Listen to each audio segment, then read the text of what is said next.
Welcome to Real Estate Coaching Radio, starring award-winning real estate coaches and #1 international best-selling authors, Tim and Julie Harris. This is the #1 daily radio show for realtors looking for a no BS, authentic, real-time coaching experience. What's really working in today's market, how to generate more leads, make more money, and have more time for what you love in your life.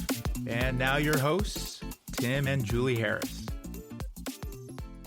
Welcome back. So we're going to take a slight sidestep from our normal fare, and we're going to be talking about what the Trump win means to housing. And it wasn't just a win. It was the biggest grand slam probably in the history of politics. Yes. And we don't normally talk about politics on this podcast, but today I think it's worth talking about because not only did Trump win the presidency, but the Republicans now control the Senate and they control Congress. And so what we're going to talk about is what this is going to mean for housing, what it's going to mean for your real estate businesses, what it's going to mean for your local communities, and obviously what it's going to mean for your pocketbooks. And Julie and I do not have a script or a presentation for today.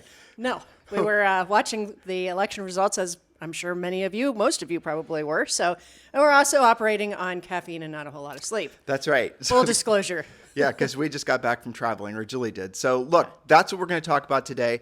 And I want to start out by saying probably the best stance to have in your community, unless you live in a really firmly blue place or a firmly red place, is to be a Republicrat, where that essentially means you don't really have a strong opinion one way or the other.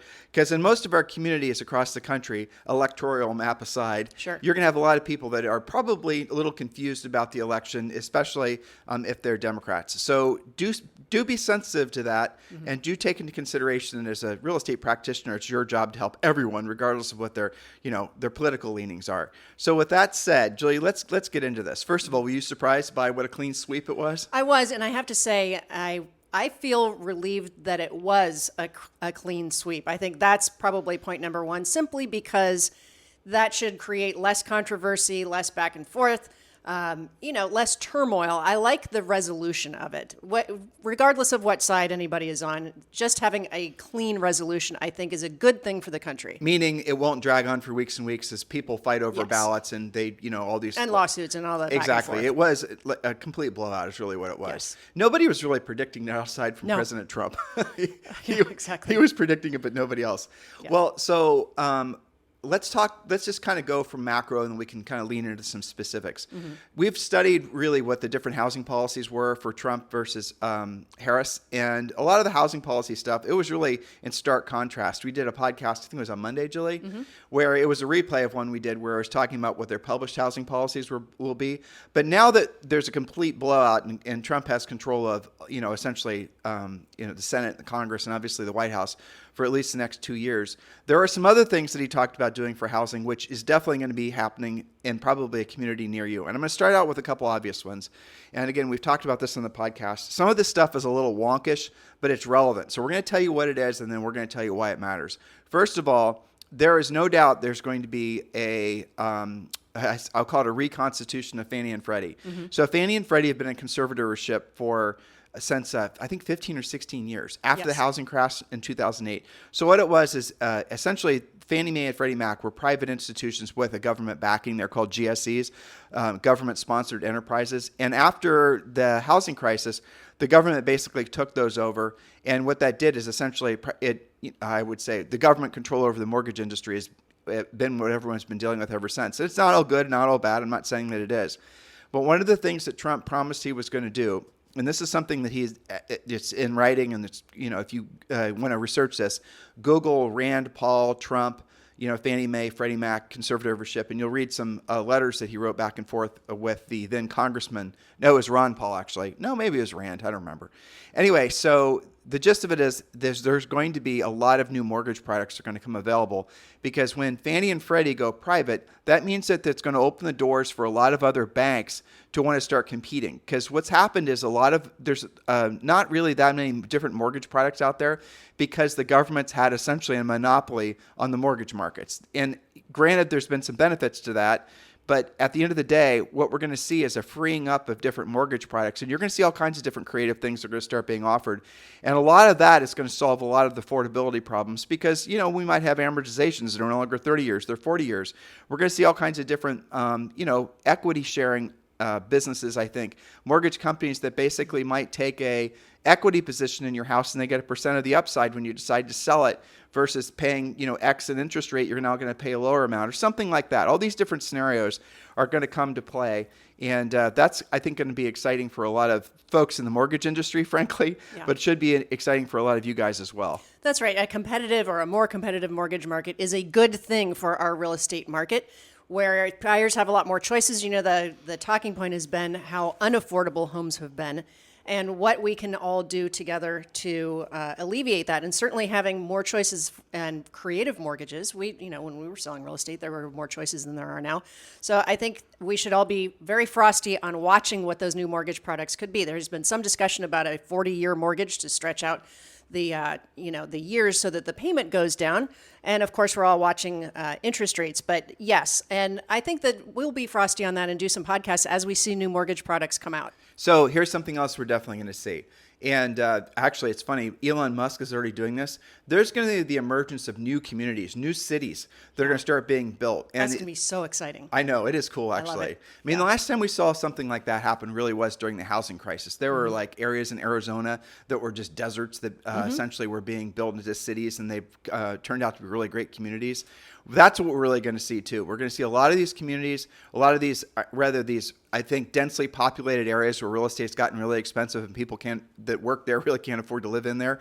You're going to see a lot of these sort of, rural adjacent communities that are going to start becoming boom towns of their own as the government, and this has happened before, and again, we talked about this on previous podcasts, but after World War II, there are entire communities around the United States that were built up to give a place for the returning soldiers to live, and the FHA actually, the VA, was able to do all kinds of preferential mortgages and all these other things. That's going to happen again for sure. Yes, well, and because Trump won, we have to highlight one of the things he said was taking federal land. Like, think about Vegas, all the land around. But not just happen for veterans, just to let me finish my sentence, but happen for everybody. So there's going to be an expansion of affordable housing through new communities. The idea of making existing housing more affordable isn't going to happen. So you're going to have to build new communities that are going to be, those older community adjacent type, and like I said, semi-rural areas. And there is tons of land out there. I was using Vegas as an example. And, one of my coaching clients in Phoenix,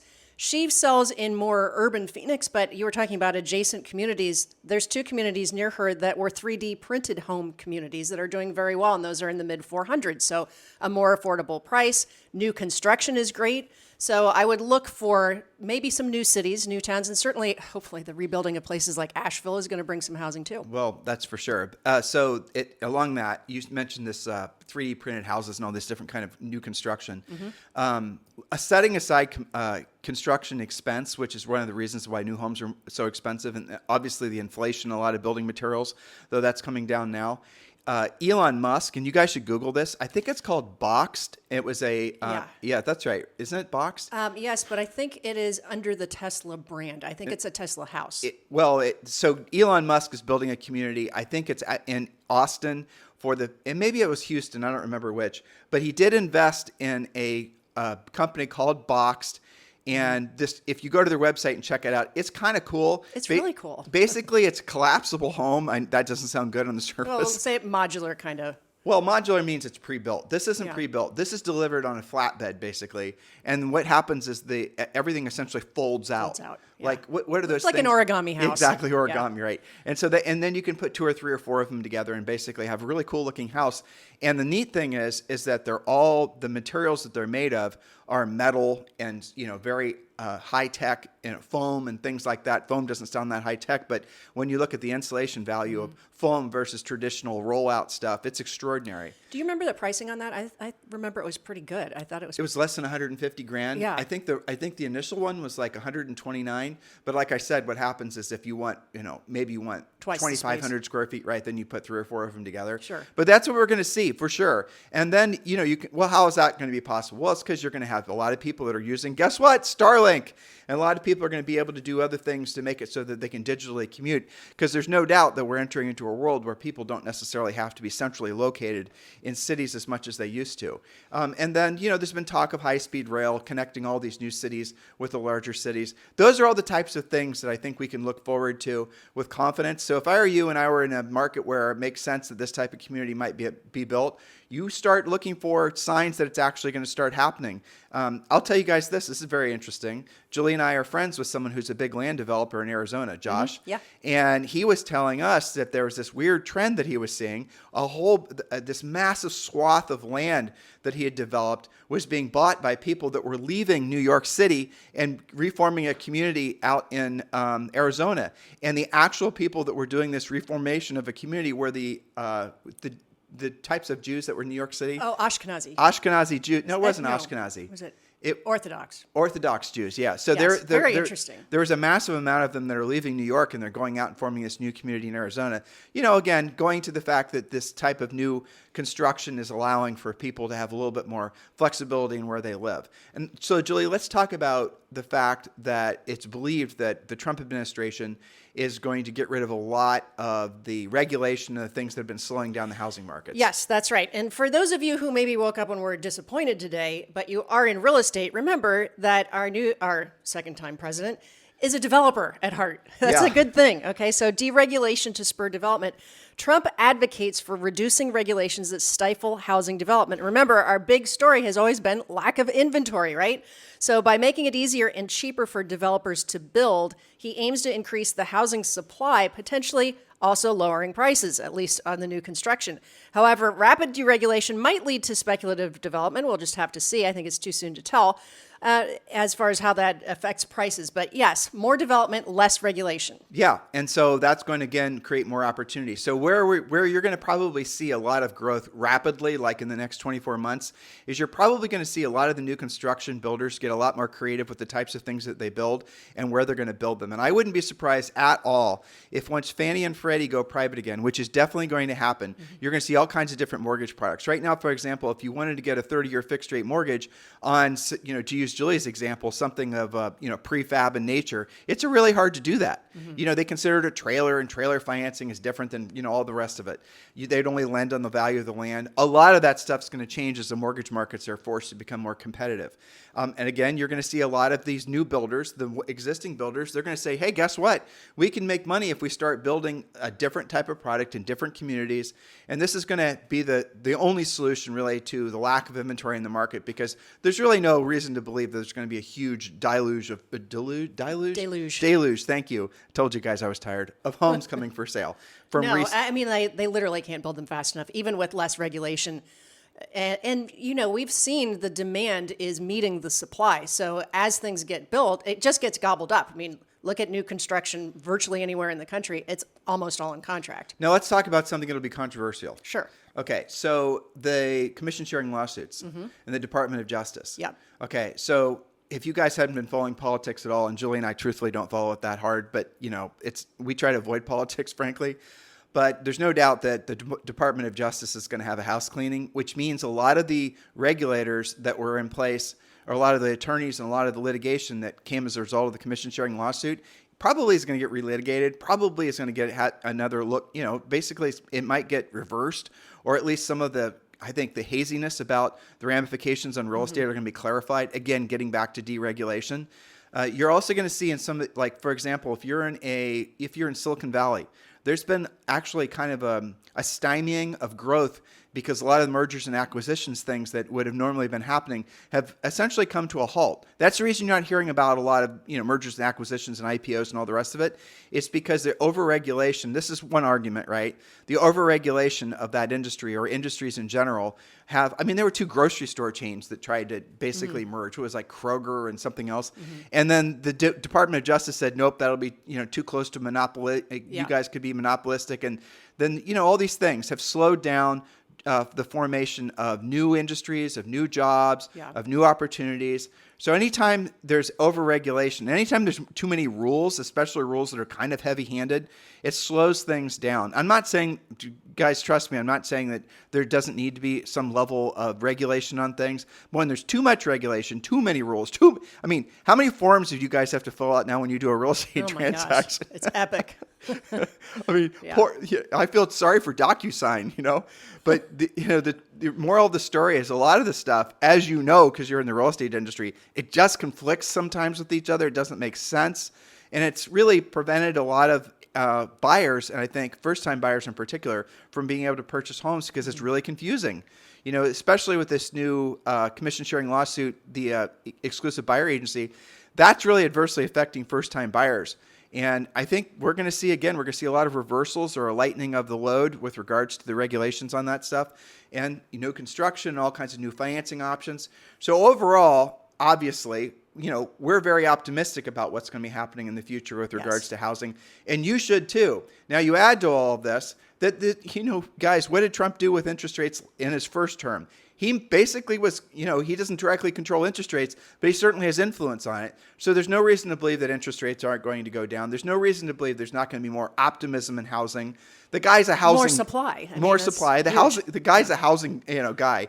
So if you look into next year, and this is what Julie and I have been predicting. Now we weren't sure who was going to win, so we weren't predicting presidential elections. Again, we try not to be political, but the reality of it is if you look at pure demographics, if you look at essentially all the macro trends in the economy, there was no reason to believe that the wind wasn't going to finally be at the industry's back with regards to, I think, buoyant housing sales going forward. And that's absolutely what the Trump win, especially considering the Senate and the Congress, the whole clean sweep, that's what it's going to mean to housing. Housing is going to have I think, almost a overwhelming comeback into 25, into 26, that it's going to be to the point where people are, it's going to be so, I think, such a pronounced comeback, such a significant return to sanity and housing. So many people, so much money, so many, you think about, for example, when a house sells, what was the old number, Julie? There was an additional $60 grand that's spent per house. Yeah, I think on average,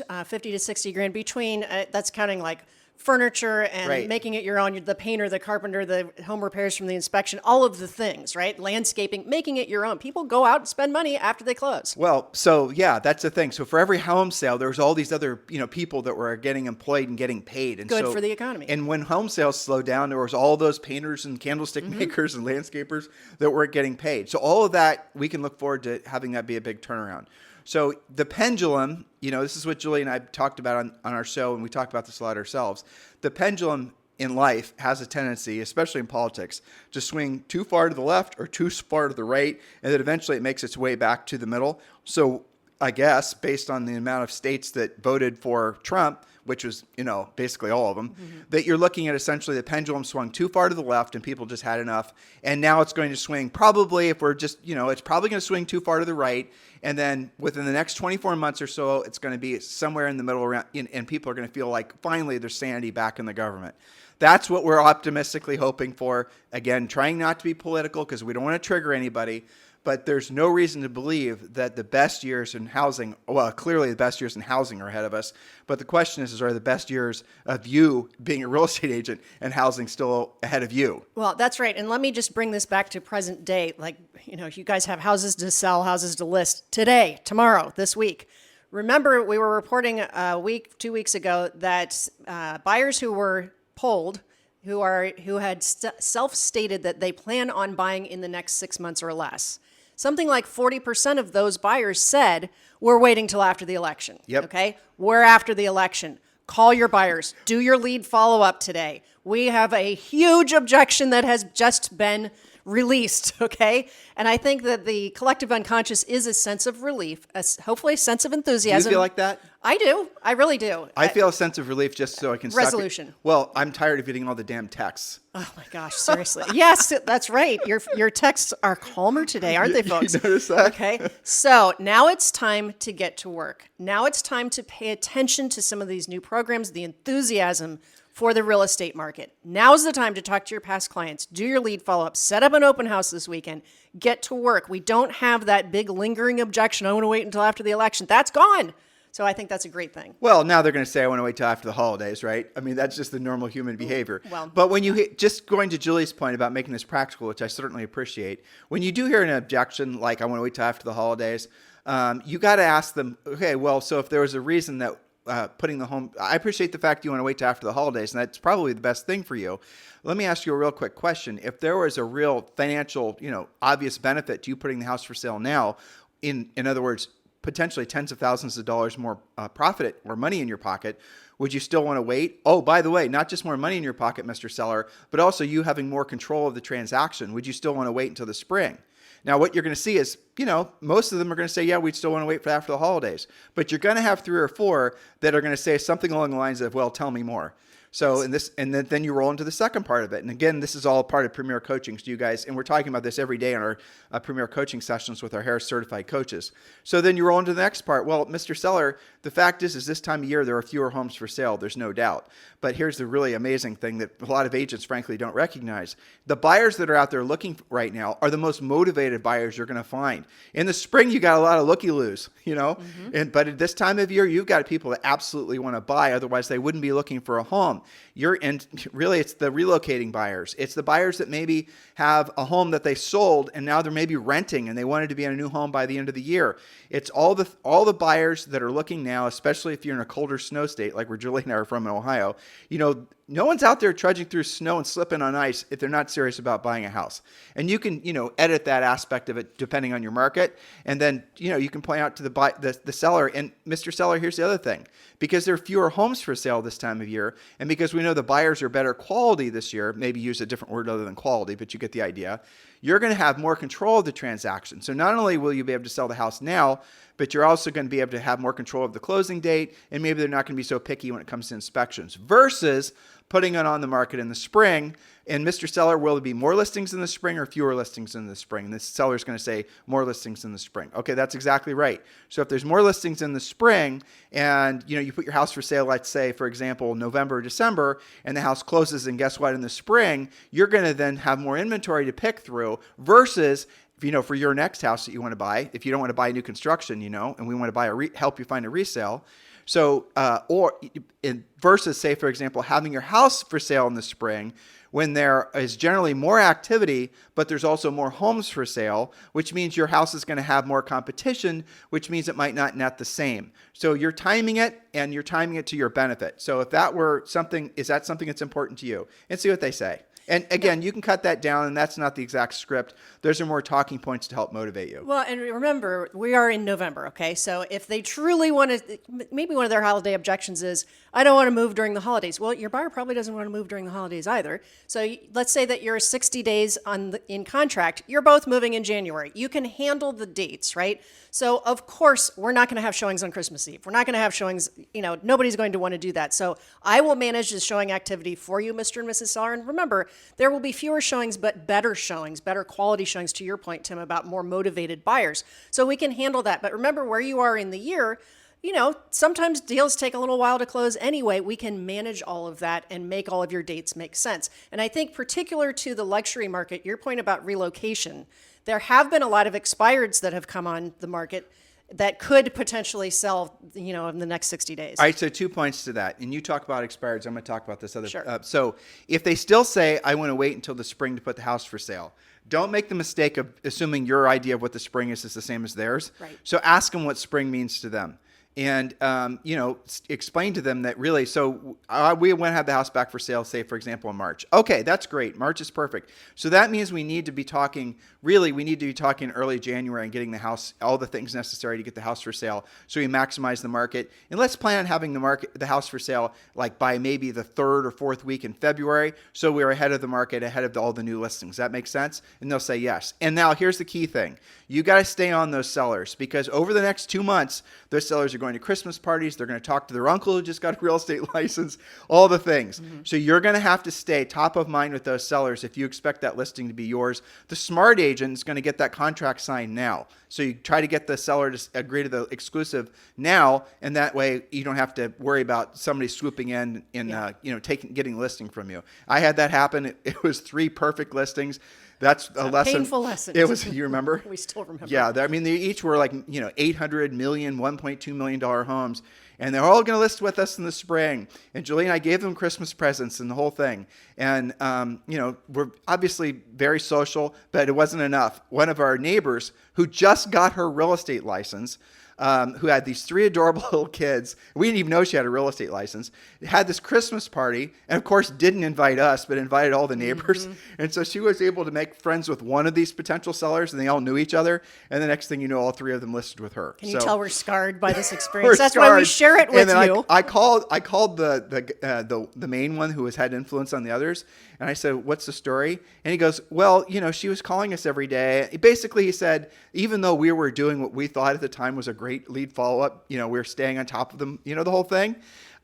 She was really on top of them, and they just thought, he actually said to me, well, our perception was that you were just too busy and, whatever. Because what she did, knowing that she was competing with us, and she said, well, you guys will be my main customers. Tim and Julie are so busy. They sell hundreds of homes per year. So she used our strength against us and made it into a weakness. But it's all our fault ultimately, because we weren't essentially staying on top of those potential sellers. Don't make the same mistake. That was very expensive for us. Yes, that's right. This is why we highly recommend, this is a hot topic in our Premier Coaching.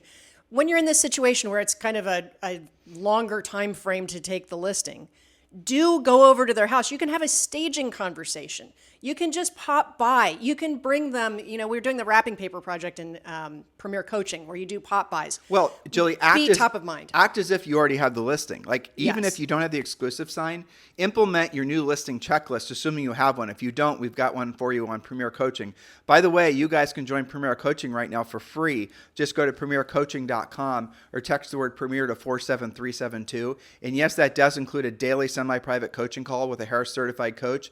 You could also, if you're watching us on YouTube or listening to us on Spotify, YouTube, or iTunes, etc., there's a link to join below. Just go to premiercoaching.com. It's the easy button to get, really, frankly, to build a lot of momentum into the year. So let's talk about expired, since you mentioned that. Okay? Yes. Okay. So a lot has happened in the past week. We had Halloween. We had the month change. We had an election, right? Meanwhile, what happens when the month changes? Maybe you didn't notice because you were out trick-or-treating with your kids. We have a lot of expireds, and you were talking about some of your calls, and I also interviewed my private coaching clients, and to a person, there was a big increase in expireds. A huge, like 3 times the normal expireds. Well, Dan, as I mentioned last week, his normal expireds were 30 a day, and he had 300. Well, that's even, that's 10 times. So let's tell them why. Let's decode that in case they're not seasoned expired hunters, and hopefully motivate them. So most agents, wrongfully, and agents don't make this mistake, have their listings expire on the first of the month or the last of the month. Most agents will choose the last of the month. It's a 6-month listing, so you're going to have it expire on October 31st. Well, that's a huge mistake, because that's when essentially anybody who's a little bit experienced in real estate knows there's going to be a peak in expireds. So if you're going to set, first of all, you should never have an expiration date on your listing contract. You should have essentially an easy exit listing, and you write the listing contract and you put a year or 2 years on the listing contract, but you're also giving them an addendum that gives them an out in the event that, they want to fire you. So the main thing is to have a long listing contract. That way you don't have to worry about your listing showing up in the MLS as expired. And don't have your expirations be on the dates when most agents sometimes only start working expireds on the first day and the last day, and they don't work expireds any other day. And this is all the mailers and all the other things. So have your listings expire on holidays. So if you're going to have a listing expire, have it be on Christmas or have it be on Thanksgiving.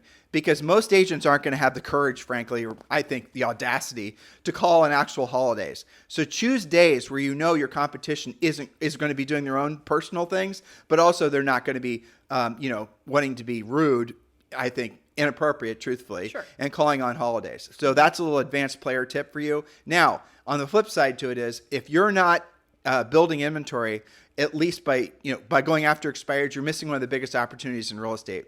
Because in most cases, most of the expiring listings, it wasn't because of the price. You assume it was overpriced. I wouldn't make that assumption. It's a rookie mistake. Oftentimes, it was a whole bunch of other reasons, and we teach you in Premier Coaching. One of the scripts we teach you guys to use when you're talking with expireds is, Mr. Seller, sometimes the best homes don't sell, and it's not for the reason you've probably been told. Because the previous listing agent probably didn't, definitely in many cases, have the skill set to have the seller properly reposition the house on the market. It could have been all kinds of different things, but the previous listing agent, again, saying it twice, didn't have the experience to know how to counsel that seller to position the house on the market. We teach you to do that in Premier Coaching. But again, just really emphasizing this because it's so critically important. Do not enter into your conversations with that expired listings assuming price is the problem. Because if it was overpriced 6 months ago, if it was overpriced 12 months ago, and the market is now stronger than it was before, not only is that house not overpriced now, but it's probably maybe even underpriced. That's right. Remember, the average appreciation in the country this year has been 5%. When you do a price reduction, usually it's about 5%. So if you put all those months in between, that expired might actually be priced correctly. And to your point, in some cases, we've seen them go up a little bit if it's an older expired, and you can still get it. And remember, when we're talking about holiday objections, you do have less competition fourth quarter and the beginning of first quarter, especially in the snowy states.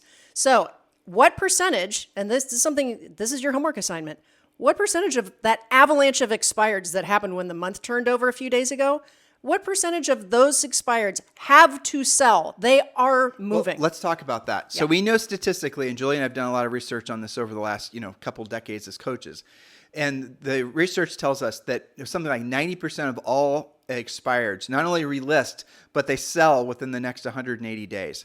And generally speaking, your biggest competition for that expired listing is the previous listing agent.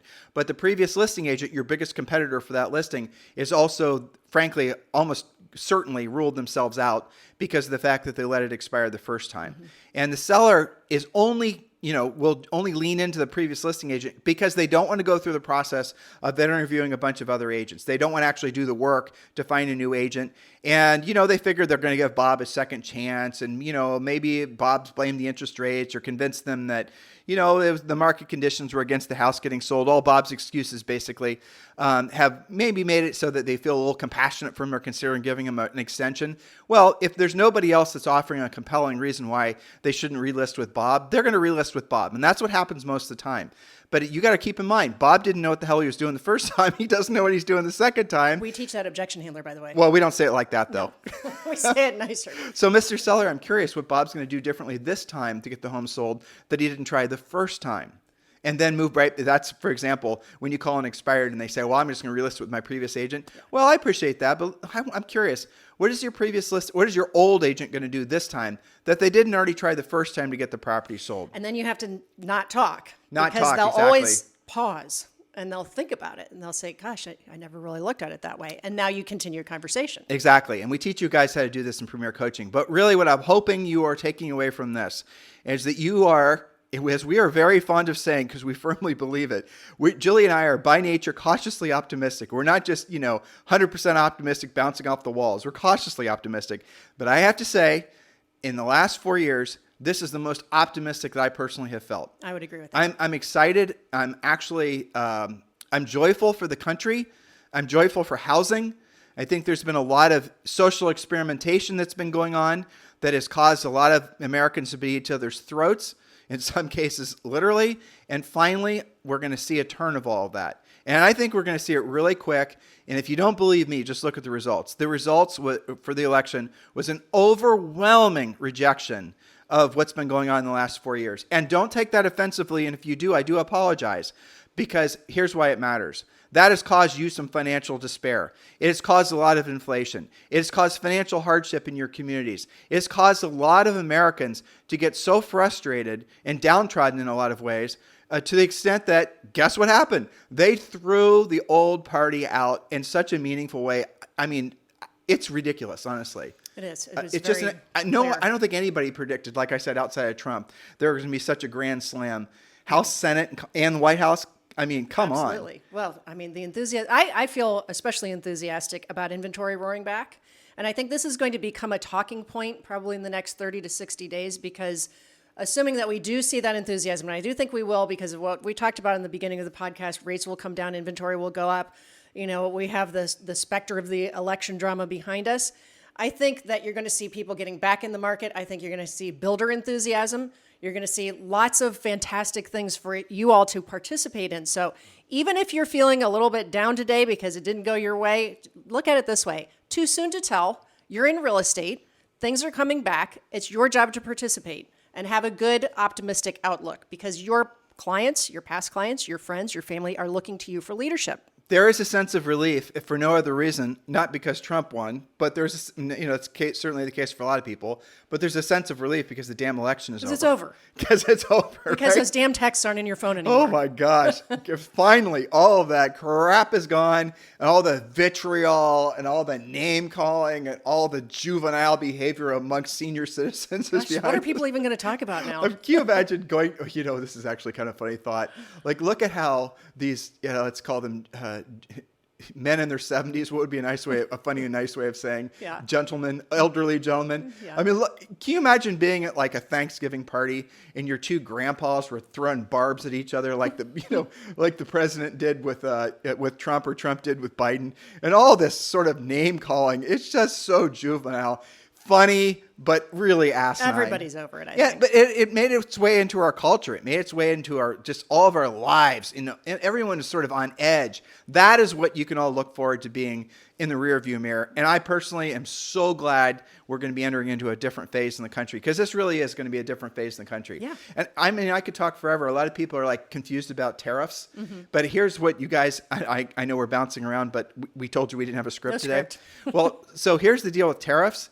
If Trump puts in place tariffs, which he certainly is going to do, what that does is it basically levels the playing field so that imported goods can't underprice, and essentially steal the market away from domestic producers. And many of you know this, but it was unbelievable that this was actually happening.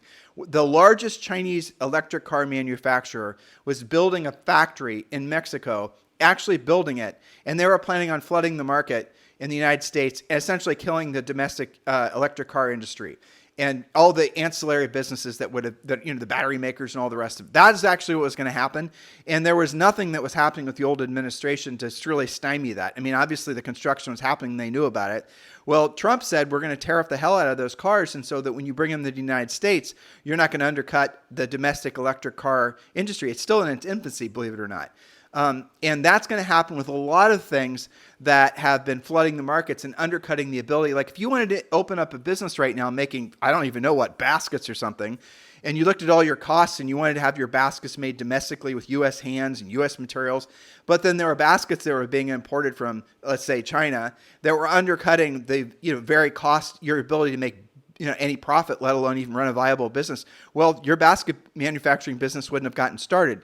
That's what's happening a lot with the United States, is that you couldn't make a business work because you couldn't compete with the imported items. So what happens is tariffs do raise the price on the imported items. And yes, that will raise the prices for U.S. Consumers. That part of it's 100% true. So criticisms of tariffs, that's true. But here's what Trump said, getting to it, that I think is really exciting. He said if we do the tariffs correctly, we could actually potentially get rid of federal income tax. How about that? I don't know if you guys heard that, but that is what he said. And Julie and I got to thinking, I think we talked about it on the podcast 2 weeks ago, if there was tariffing to the extent you could get rid of federal income tax, and all of a sudden that 10, 15, 20, 30, 40, 50% some people are paying in taxes, if all of a sudden that money wasn't going to tariffs or wasn't going to taxes, yes, you're going to be paying more for items, but it's certainly not going to be as much as you were paying in federal taxes. What are you going to do with that money? I know what people are going to do with that money. They're going to open businesses. They're going to buy more homes. Stimulate the economy. Stimulate the economy. You guys see how one hand washes the other? That's what we're going to start experiencing in this country again, a freeing up of ideas, at least conversations that have been taboo in the past with regards to expanding the economy. And people are terrorized by the amount of debt that the country has. $32 or $33 trillion is ridiculous. But now Trump's going to say they're going to be putting a focus on, making it so that, well, Elon said he's going to start, what is he calling it? The Office of, it's basically managing government expenditure. Yeah. I'm glad you read my mind as usual, Elon up, because, look at what he did when he bought X, right? Didn't he fire, I think it was like 80% of surplus employees in X lives on to this day, right? So he's cutting down expenditure, and you put a guy like that in charge of figuring out, pretty sure he can at least read a government expenditure spreadsheet, right? He's sending rockets to Mars. He ought to be able to handle this. I have a lot of enthusiasm for that. She's in case you guys don't know about it, Elon is given an unofficial cabinet position where he's going to basically he's in charge of going in to the government. I can't even imagine making it more efficient and getting rid of redundant expenses because there's a lot of it. You know, there are all these departments and all. Again, if you've ever dealt with new construction in any heavy regulated community, if you're in Southern California and you try to do a remodel on your house, anything like that, all the layers have kept people from saying, well, screw that. I'm not even going to bother spending money to remodel my house. You know, there's parts of California in particular near or on the coast where the homes, you can't even do anything to your house. You just basically you can't do a remodel. You can't do an update because somehow some regulation is making it so that you could do it if you were willing to put in, sometimes millions of dollars and take years and years and years to get past the red tape. Well, people just end up saying, I'm not going to do it. Nope. And now you expand that to what's been happening with new construction and all the rest of it. All of that's going to be set aside. Well, I can't say all of it, but a lot of it's going to be in flux. And you're going to see a lot of people that are going to, have their hands up and, they're going to go crazy because they are employees of the government, because they are maybe, government employee adjacent. We have a lot of coaching clients in Washington, D.C. and Northern Virginia that are worried about what's going to happen to housing. I'm going to tell you what's going to happen to housing in those marketplaces. They're going to get sold and new people are going to buy them. That's what's going to happen. Oh, those markets are going to heat up. I mean, every time things change. So I think overall, in summary, we are cautiously optimistic and very relieved. Yes, and you should be too. And now, what do you do with this information? The last thing you want to do is basically wait around until the spring to get your butt back to work. You need to absolutely take the actions necessary to make it so that you are going to benefit from this inevitable and massive boom in the economy and also for housing. Yes, be cautiously optimistic. Don't overcommit yourself to branding or marketing or things that are not going to deliver more or less immediate results. Accept the fact that your best days in real estate are ahead of you. If you think your best days are behind you, what are you going to do to make that not true? In other words, if you think your best years in life and your best years in housing, your best years everything are in your rearview mirror, think of all the things you're not going to do today. You're not going to exercise. You're not going to try to learn something new. You're probably going to avoid feeling motivated. You're going to avoid making contact with folks that might do a real estate deal with you. You're going to do the bare minimum just to keep at your bare minimum mindset. Which would be self-fulfilling of the negativity, wouldn't Exactly, which means you're locking in your future not being as good as your past because you're not willing to do or weren't doing the things necessary to make your future better than your past. And make it so that your best years are ahead of you. And it doesn't matter how old you are either. So stop using age and race and education and where you live and where you grew up. Stop using all those things as an excuse. Start just for a second trying on the idea that your best years are ahead of you. If you want that to be true, what are the things that you need to be doing now? And obviously, we want you to consider joining Premier Coaching, and we've made it easy for you. Just go to premiercoaching.com or text the word Premier to 47372. So we can all have a collective deep sigh. No, the main thing is, let's all get back to work. Please share this podcast with others if you felt it motivated you, educated you, and the action we'd like you to take is definitely sharing with others. Have a fantastic day. We'll talk with you on the show tomorrow. This podcast is a part of the C-Suite Radio Network. For more top business podcasts, visit c-suiteradio.com.